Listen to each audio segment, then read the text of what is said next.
প্রথম দিকে আমার মনটা ছিল খুব খারাপ আর আমার অবস্থাও ছিল এরকম। তারপর আমার মনটা ভালো হলো এটা বলে। হে গাইস, কেমন আছো সবাই? আশা করি তোমরা সবাই খুব ভালো আছো, আমিও খুব ভালো আছি। আর আমি ভেবেছি যে এখন থেকে আমি বাংলায় ব্লগ করব। আর গাইস, আমি তো অনেক কিছুই ভাবি আর অনেক কিছুই করি, আর কী সব যে করি আমি নিজেও খুঁজে পাই না। ব্যাপার হচ্ছে এইটাই। তো আজকে হচ্ছে আমি বাড়িতেই ছিলাম, বাইরে কোথাও ঘুরতে যাইনি, সেরকম বেরোয়ওনি।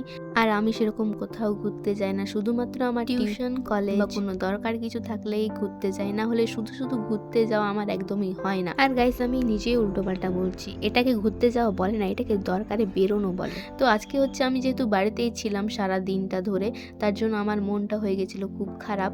আর তার জন্য আমি কোনো কিছু কাজ খুঁজে পাচ্ছিলাম না। আর আমার যখন খুব খারাপ লাগে আমার কোনো কিছুই করতে ভালো লাগে না। আর তার জন্য আমি পেয়ে গেছি এখানে বিরক্ত করার জন্য আমার চুলকে। তো এখানে যা অত্যাচার হচ্ছে সব আমার চুলের ওপর। আর এই যে দেখতে পাচ্ছ আমি কি করছি, আমার চুলটাকে মানে সুটি পাকিয়ে এই করে সেই করে যাচ্ছা তাই করে দিচ্ছি। আর আমার যখন অনেকটাই খারাপ লাগে, একা লাগে, আমি কাউকে কিছু বলতে যাই না। কেন কি আমি মনে করি নিজের খারাপ লাগাগুলো নিজেকেই বুঝতে হবে। নিজে যদি বুঝতে না পারো অন্যরা কি করে বুঝবে নিজের খারাপ লাগাগুলো। তো তার জন্য এখানে আমি চেষ্টা করি নিজের খারাপ লাগাগুলোকে নিজের মধ্যে রেখে জিনিসগুলোকে ঠিক করা। আর এই যে আমার যেহেতু খারাপ লাগছিল, তার জন্য এই যে আয়নার সামনে গিয়ে আমি ভেক করতে আরম্ভ করে দিয়েছি। কারণ এরকম করলে আমার অনেকটাই ভালো লাগে। আর এই যে ক্যামেরা অন করে ঢং করতে তো ভালোই লাগে।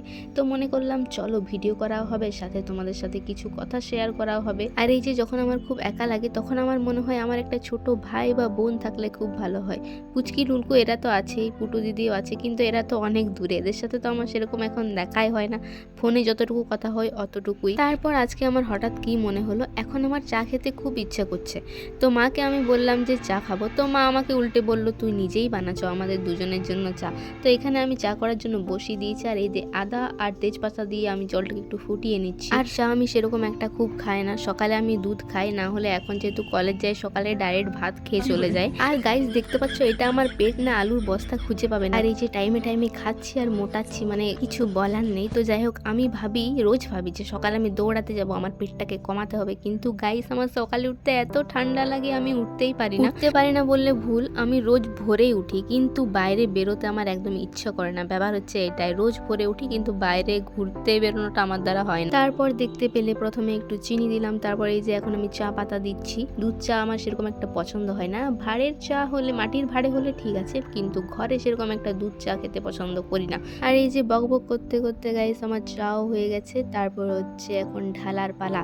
আর গাইস আমি যখনই ভিডিও করতে যাই না তখনই কিছু না কিছু গন্ডগোল হবে, ক্যামেরা অন করা মানে আমার দ্বারা গন্ডগোল হবে। আর এখানে আমি চাটা যখনই ঢালতে গেছি সেই মাটিতে পড়ে গেছে, মানে আমি তার জন্য ভয় পাচ্ছিলাম সেটাই হলো। মুখটা দেখে বুঝতেই পারছো মাটিতে অনেকগুলো চা পড়ে গেছে।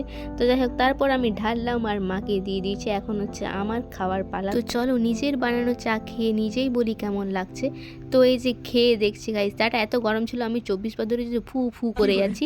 তো একটু চিনি কম ছিল, আমি কম করে ইচ্ছে করে চিনিটা কম দিয়েছি, কেন কি বেশি চিনি হয়ে গেলে চাটা খেতে অতটা ভালো লাগবে না, তাই কম করে চিনি দিয়েছি। আর এই যে চা খেয়ে আমার মন মেজাজ সব ফ্রেশ হয়ে গেছে। তো চলো গাইস, ব্লগটা আমি এখানেই শেষ করছি, দেখা হবে অন্য একটি ব্লগে, বাই।